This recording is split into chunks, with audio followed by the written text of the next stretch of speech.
The Instructor Podcast with Terry Cook, talking with leaders, innovators, experts and game changers about what drives them. Welcome to the Instructor Podcast. This is a show that helps you become an even more awesome driving instructor and run a better driving school. As always, I am your splendid host, Terry Cook. I'm delighted to be here, but even more delighted that you have chosen to listen, because today we are with some more bonus content for you. That's right, I put out a call to arms for people to come and book a 50-minute recording with me to talk about a topic of their choice. And folks did not let me down, because today I am joined by Phil Cowley and Will Stewart, who are talking about two very different things. Before we get stuck into that, I want to point you in the direction of the Instructor Podcast website. That's www.theinstructorpodcast.com. That's undergone a bit of a revamp recently, shrunk down some of the pages and made it easier to navigate. So head over there to check out all of the back catalogue of the podcast. And if you're new to the podcast or you've only just started recent listening, over there you will also find a section that says Start Here, where I've picked what I consider to be 10 of the most important episodes I've recorded. And that will be the best place for you to start. Although, to be fair, I think I've changed my mind since those 10. But either way, go and get stuck into them. You can also find out more information about the Instructor Podcast Premium over there. Now, we currently have a 3 weeks trial for the Instructor Podcast Premium, so I highly recommend that you go and check that out. There's over 250 hours worth of exclusive content from people inside and outside the industry. Names like Ray Seagrave, Bob Morton, Emma Cottington, as well as folks like Dr. Elizabeth Box, Dealer Marcy, and Ollie Taylor. Now go and check it out. You can find out more at theinstructorpodcast.com, or go to the episode description and you'll find a direct link there. But for now, let's get stuck into the show. So we are now joined on this latest minicast by Phil Cowley. How are we doing, Phil? I am doing really well, thank you. Excellent. And what have you come along to talk about today? Marketing your driving school. And my reasoning for this is actually on Facebook recently, it popped up on my feed a driving school offering a for your first lesson, like buy one, get one free. Which I don't have an issue with. People can do what they want with their driving schools. It was just, that used to be the norm. That was like, you'd see that all over. It was almost like weird if you didn't offer 2 for 1 on your first driving lesson. And actually, since COVID and since business has been booming, I've not seen that. And it just sort of kind of made me think, oh, that's interesting. Maybe times are changing. Maybe. I've noticed a few less of the inquiries where people seem desperate. In fact, a lot less of the inquiries where people seem desperate. I'm getting a lot more kind of genuine inquiries now, whereas I think a lot of last year it felt, help me, just like message after message. And were you saying that? I do think that's died off a little bit. I don't think I've seen any kind of special offers on. Unlike you, I don't have a problem with them. I don't think there's anything wrong there. I think where I have a concern actually is if people are doing it because they're desperate, because maybe you need to, but then we need to look at why you're desperate and can we move on from that. And I think the other one is if you're part of a franchise and that franchise is forcing that upon you, I think it should be your choice. What marketing do you do at Cowley's? Do you have any special offers or anything like that? No, not at the moment, actually. We don't really do any special offers. And I think what we do is we make sure we put ourselves out there all the time, even when we're really busy. It's quite interesting. My wife does the admin, sort of kind of taking the phone calls for pupils. And I always see it as my job to make sure she's really busy taking phone calls. And so regardless of how many instructors, like whether our instructors are busy or not, and they all are full diaries, I still want to be present within the local community and making sure our name is like top of everyone's sort of kind of thoughts when they're thinking about driving lessons. I have one kind of, which is, it's not first lesson free, but it's if you have your first lesson with me and don't like it and you don't want any more, I'll just give you your money back. I won't charge him for that first lesson. I don't advertise that, but it's one of the first things I say on that first lesson. If you don't like this lesson, then, and you don't want to come back with me, then I'll happily give you your money back and no problem. It's happened once, which it's happened a couple of times where I've turned them down afterwards. But once I think someone said no to me afterwards, but I don't know. Occasionally I do them, and it's not for any kind of social media reason. It's not it's not even for marketing reasons, because I get bored. Okay, what kind of marketing thing can I do now then? But one of the things that you said in the topic of choice was you wanted to come up with some ideas for people how they could market. So what ideas have you got? So what we do is, I think probably my biggest marketing tool is just to post regularly on social media. Now, what regularly means to you might be different to other people, but I think it's do more than everybody else is possibly the way I would say, and not everybody else. I know there's people that post more than I do, and so we post almost daily some form of tip or road safety message or like a driving test. We do two types of tips. So we do a driving test tip and a driving tip. So like slightly different sort of kind of formats. And they're all sort of kind of visuals that I've just done on Canva, and just put them out there as a tip. Videos are also something, again, I know that's not the same. Not everyone's comfortable with that. So I do a combination of videos of me just sticking my face in a camera and maybe talking through one of those tips, or videos of me teaching on lessons, which I'm going to do more of now my dash cam's fixed. So definitely going to be doing more of those. I recently posted a dash cam footage of a lesson from about 2 years ago of my pupil not stopping at a stop junction, which I hadn't considered the fact that I just posted a video of my pupil breaking the law. But he sort of kind of did that, like, nearly stopped, and it got 1.2 million views, and like thousands of comments, because people really have an opinion on stop junctions, apparently. So I had to do a follow-up video to correct everyone. So yeah, social media, I think, is probably my first go-to. You could potentially prove me wrong with this, but I would imagine that video clip doesn't get you an awful lot of custom. It just gets more eyeballs on Cowley's instructor training and Cowley's driving school. And I think that the thing I would suggest here, whether it's written content, video content, whatever, you don't have to do the same thing that everyone else does. You know, I'm going to chuck a couple of the videos that I've done over years. So I did one when we came out of COVID, and it was essentially me taking little pictures of my Mini at the time, and I put them up with a background theme to for the Space Odyssey film. I can't remember what it's called now. But there's like this classic music in the background that then cuts off to a picture of me like on car looking all cocky with the theme tune, I'm back. And it, that was coming out of lockdown, and it wasn't there to get eyeballs, as in loads of people viewing it. It was there to get people's attention and let them see that I was back on the road again. And one I've done for the Instructor podcast recently, last season I think it was, when I had the Taylor Swift getting excited at the football game, it made it look like she was getting excited at the Instructor podcast coming back. I'm not even on there. So if you don't have to put yourself on the video, but you can get that little bit creative and put other things out. It doesn't all have to be sitting in a car, looking at the camera and talking like this and saying that you need to stop at a stop sign or whatever it was. Did not sound like that. What I loved about those two things is they also show off your personality.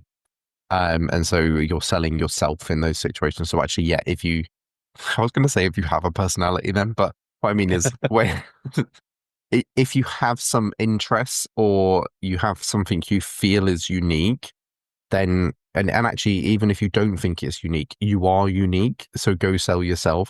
Just putting yourself out there is your personality, and people buy into that way more than is a lot of what I put out, which is just that's kind of like the filler stuff, I think. Whereas the other stuff is, and I suppose I'm putting out road safety messages because I want people to see that and see that's the sort of school we are, and it's not just our past photos. On the note of past photos, I've heard you talk about these like loads and loads, and absolutely they're great. I agree with you. They're great. But they shouldn't be the only thing you're putting out there. But also, I actually would say like spice them up a little bit, because when you are looking through and it is just a picture of you with someone next to your car looking like trying to force a smile most of the time because they don't actually want the photo. It's not like engaging and exciting. So do something to like, and again, just have like something different to what everyone else is doing, something that just stops people scrolling for a second and then takes note of actually, oh, that person's passed with that. And then again, they're not going to necessarily instantly contact you. For me, social media is about brand awareness. It's about being in people's minds. So when they come to learn to drive, or when they have a friend learning to drive, they go, oh, have you seen Cowley's? And because that you've been in that sort of kind of process. The other thing I do with social media is I have a partnership with my local Spotted page. Do you guys have a Spotted page? Is that a thing nationally? If we do, I'm not aware of it. So it's kind of like local people. It started off, I assume, as like, have you seen this guy's parking, or have you seen something going on in town, that sort of kind of thing. But realistically, like people just post all about like the local stuff. And they've actually, they don't let you post about your business in there, but they have a partnership. So I pay them monthly to share my posts basically.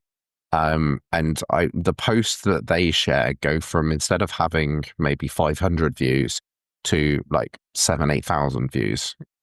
So it's hugely beneficial. Like I couldn't get that for the same amount of money if I advertised on Facebook and used the like booster posts or kind of thing. So, and it's all local. So yeah, something like that. But again, it doesn't have to be paid. I'm sure there are places where you could offer your services in one of those groups going, actually, these guys are, maybe there's been a collision at a particular roundabout or something like that. Go and say, actually, do you want me to do a video and I'll post it up? I think that might be helpful, something like that. Or write a post. Community groups are great for that. Getting your local community group on Facebook and say, can I do a monthly video or, written thing or Q&A or, anything around that.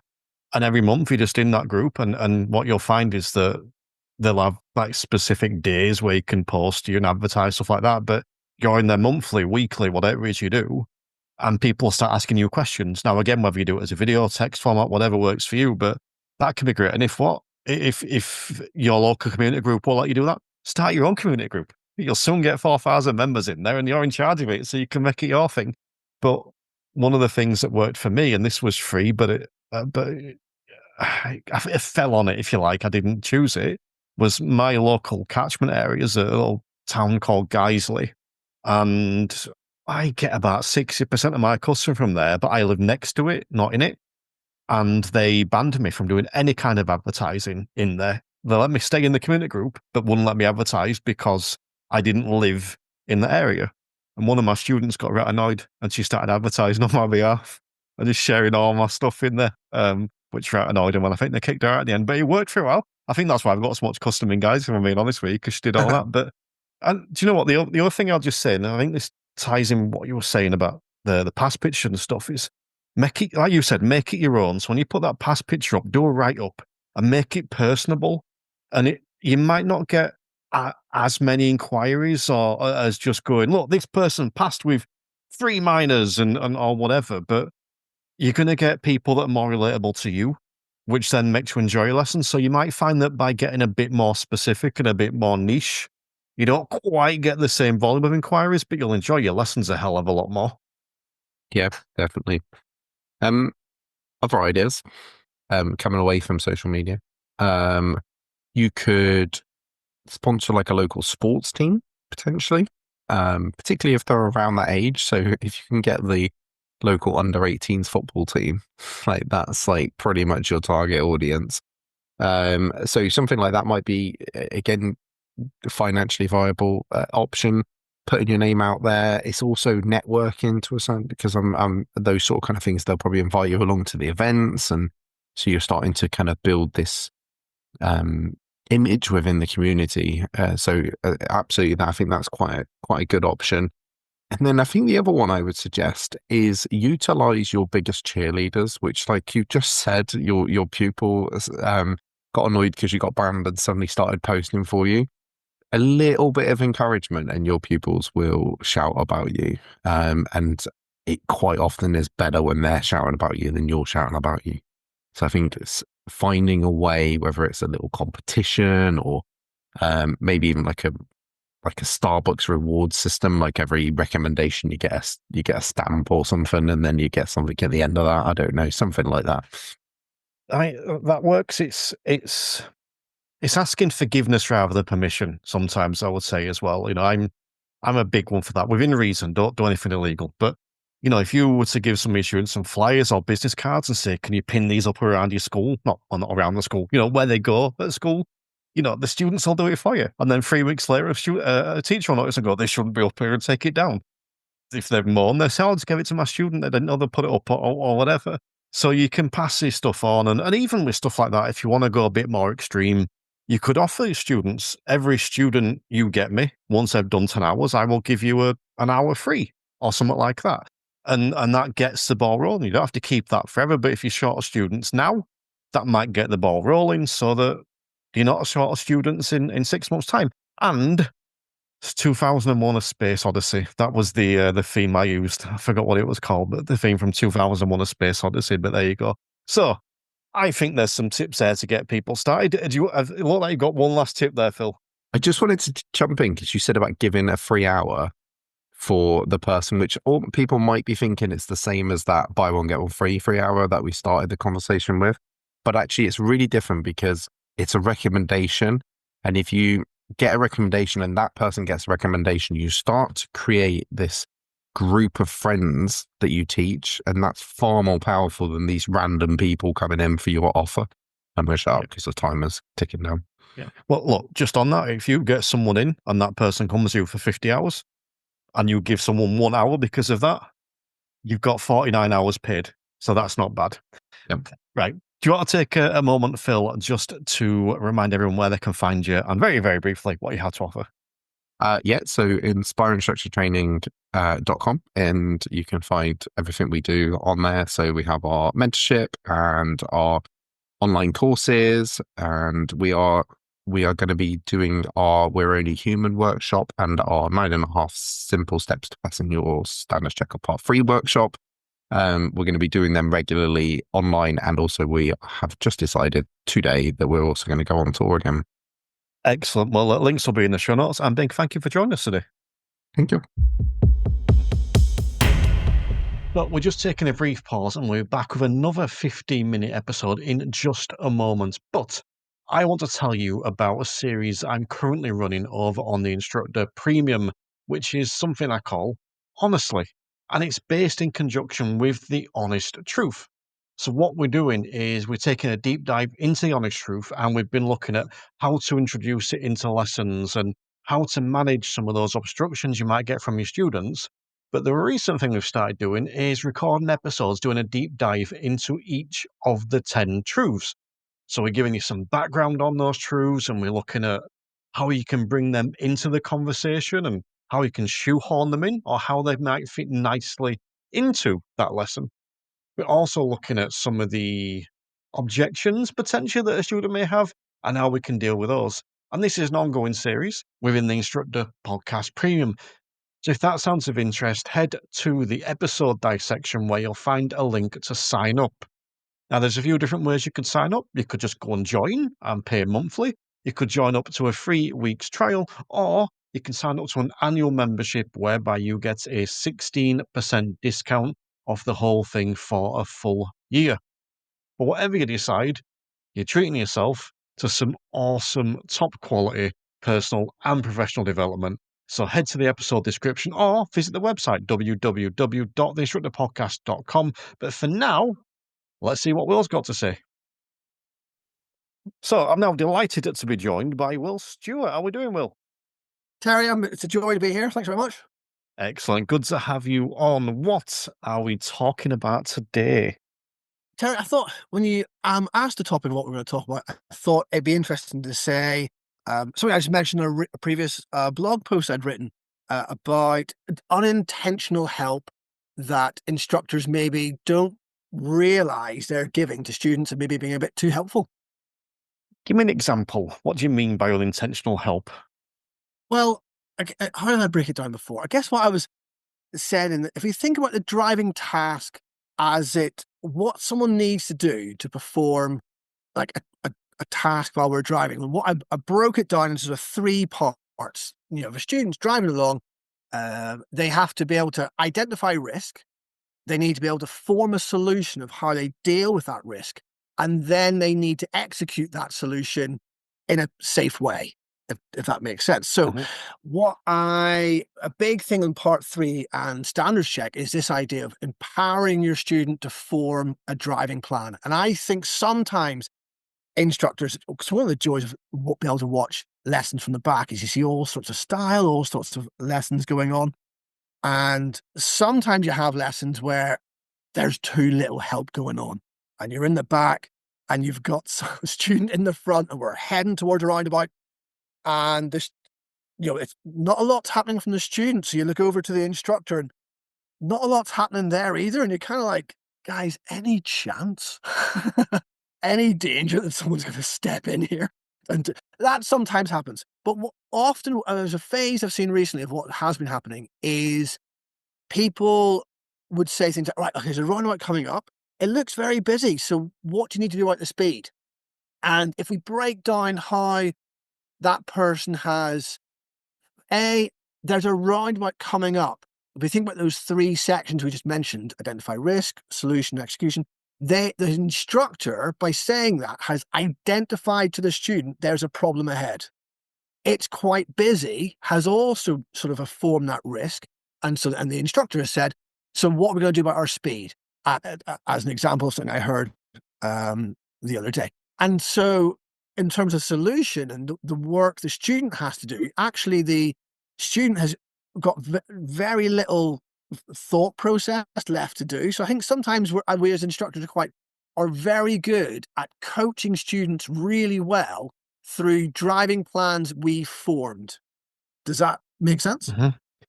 Do you think the key there is that word unintentional? Because if you're intentionally helping a student, then that's very likely a good thing.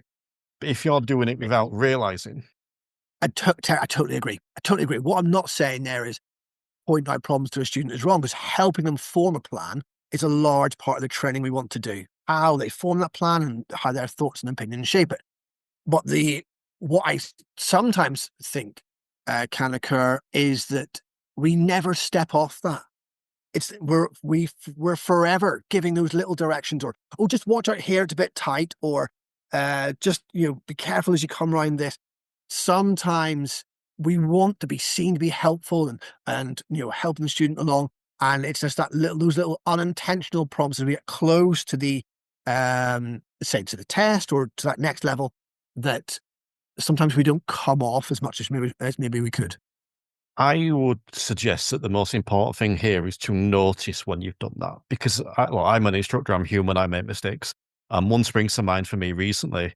We're coming towards a roundabout, and I've told the students we're going towards Bradford, or wherever the sign was pointing. We're going towards Bradford.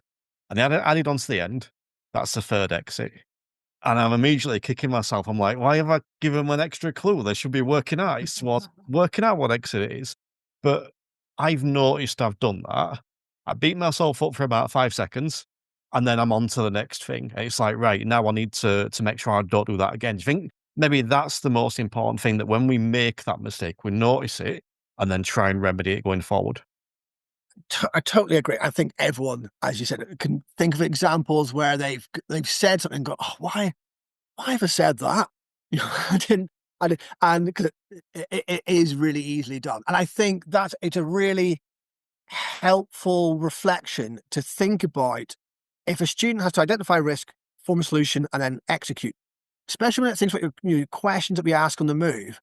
How many questions have I said to that student that is focused purely on, say, the execution? What position, what speed, how are you doing the gear? Often we're quite good at the solution things. Okay, so seeing ahead looks quite traffic. How do you think you're going to resolve this? But the box that often is probably needs most reflection, maybe, would be the identify risk. How good are we at being quiet in some areas, or just letting them read the road, letting them do the talking? Can they talk us through, whether talk through or commentary, whatever you want to say, to describe what they're seeing and how they're perceiving the risk for themselves? So, what advice would you give to an instructor in this situation? Someone that finds himself, as you described it, unintentionally helping a student. I gave my example before of, towards Bradford, third exit, and giving too much information. What advice would you give to someone that finds himself in this quandary? I think examples I would think of just off the top of my head is, how can we pose a question that challenges a student's what they're picking up risk-wise without accidentally picking up the risk for them? And so, not questions personally I've used, and I'm sure other people have lots of great examples of this, and I'd be really interested to hear them as well. Might be things like, if you're driving down the road, just asking things like, what hazards are you prioritizing down this road? Because then you're getting a sense maybe of what they're saying, but also what they're counting as danger. I think sometimes I like a bit of a clue in the question. I think sometimes we can say things, oh, what do you see down here? And it's kind of a bit open, or I can see someone, walking, it's a bit more vague. So if we can ask things like what you're prioritizing, or I think that idea of encouraging the sort of the talk through those students, you really enter into the mindset and their thought process of how they're seeing the road and the risks develop as they drive along. I like it. I think the thing I want to mention here, because I'm always concerned about people listening and taking things literally. I assume what you're not saying, if there's a problem arising, to not identify that problem. If the problem's there, we may need to identify it. We can't just go, what are you going to do about this? Oh, crash. And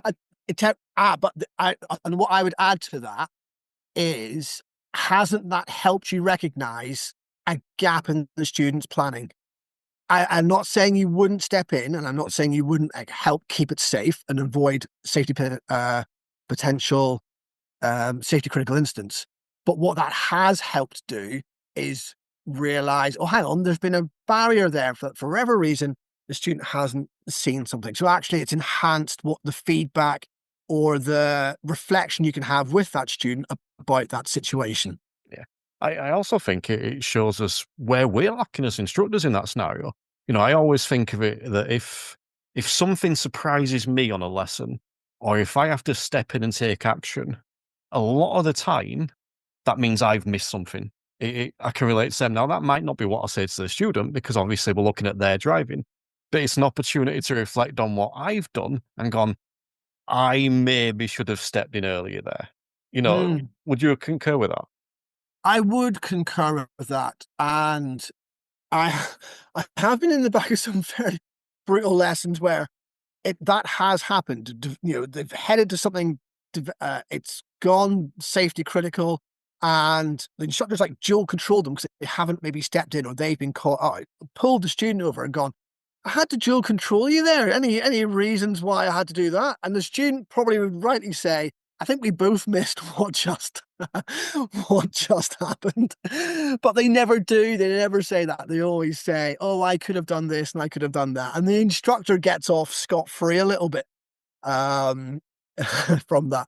But I totally agree that one of the hardest things is just that is the mental challenge of being an instructor. You're planning yourself is that step ahead, not just thinking about how traffic will interact with us, but how the person beside us will interact with them, and just thinking about that intervention early. And so you've got that preemptive help ready nice and early. And a little like question templates like what questions we quite nice. Just when we get to such and such, what are we going to do? And they give you a little bit of what their plan is going to be. Excellent. Let's see you execute that. Can't wait to see it. And then things adapt so that they're able to change and how they react to any dynamic hazards that do change. Yeah, and I think that's the difference, like you were speaking about there. There'll be times you'll just ask them a question to kind of know what they're thinking and to see where they're looking and what they're planning. And there'll be times, as you mentioned, where you're asking a question because you're giving them a little clue, or you want to know if they've seen something. Mm. Yeah. Yeah. Because I think sometimes it can feel like in lessons, it's almost like the students like leaning on you for help, and you can just feel yourself almost like you're nudging them off your shoulder. Like stand on your own 2 feet and let's see what you can do. Test yourself and see if you can push yourself and get to that next level. At the start of this one, when you first mentioned it, you mentioned about it being in a blog post you'd written. So it's a two-part question. If I wanted to find this blog post, where would I go to find it? And secondly, what was the idea behind this? What was the goal behind it? Okay, good questions. The blog post. My name's Will Stewart. It's just on my personal Facebook page. It's a link to a Substack that I've started on instructor training, and you'll find if you go onto Substack and just look up driver instructor training, you'll find it on there. I run sort of CPD courses in the Southwest, and so feel free to look those up. When I started with this, do you know what? The blog post was just free, anyone to read. The idea really was sort of like what you do yourself. It's a great collection of ideas, and just very welcome for people to comment and share their thoughts as well. And it was kind of just putting like coaching thoughts out there just for the benefit of anyone who wanted to sort of read and follow and go from there, really. So I was thinking about like Substack the other day and Reddit as well, and thinking I don't think there's an awful lot on here for instructors. So I'm glad that somewhat's popped up. But do you know what? I think it's worth mentioning at this point. There'll be a lot of people that have no idea what Substack is. Do you want to take a minute to explain that? What you mean by that? I mean, until fairly recently, I probably would have said the same. It was just a very simple platform, mainly for writers, and actually it's a really nice shared space of ideas. And you're absolutely right, because I was inspired to join by someone else who's into coaching. So actually, there's a really nice sports coaching, which I have a good passion for,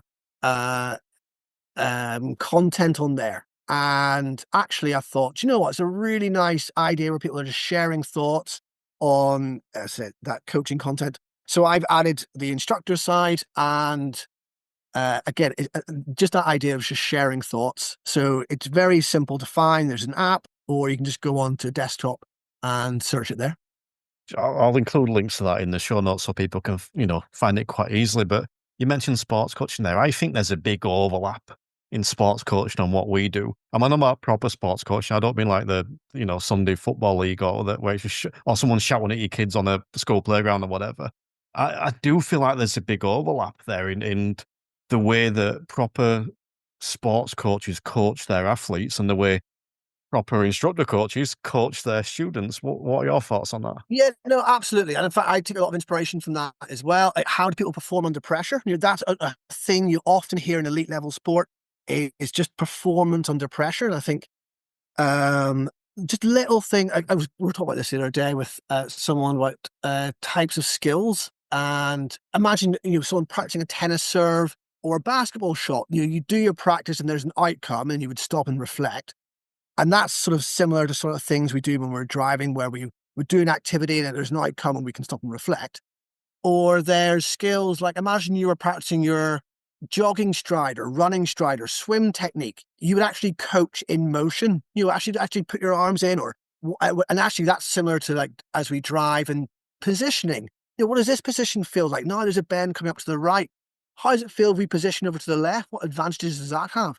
And that idea of, well, what do we coach that has an outcome? What do we coach that we can coach in motion? Lots of ideas from sport that we can apply to lessons and how we coach, because a lot of the themes are very similar. Just as a quick plug, I don't know if you've heard it, but I think it was season 2 or 3 of the podcast back in the end of 21 or start of 22 when I had a chat on. It's called Simon Hartley, who's like genuinely level coach, psychology kind of coach. He worked with likes of Bayern Munich and rugby union football and rugby football England. I'm getting my words mixed up there, but that kind of stuff. So for anyone that's interested in that, go back and check out his episode from that. But yeah, no, I just wanted to say a big thank you for coming on, Will, today. It's the first time we spoke. I've enjoyed chatting to you. Do you want to take a moment to tell people where they can find you?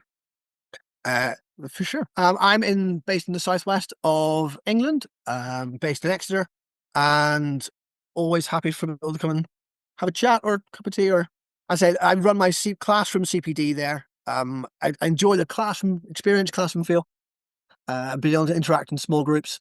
And so you can find me there or just find me online. Where's the best place online? At the moment, it's just sort of Facebook and the blog, but we'll build from there. Cool, excellent. I'll include links to that in the show notes, but big thank you for joining me today. Terry, thank you very much. The Instructor Podcast with Terry Cook, talking with leaders, innovators, experts and game changers about what drives them.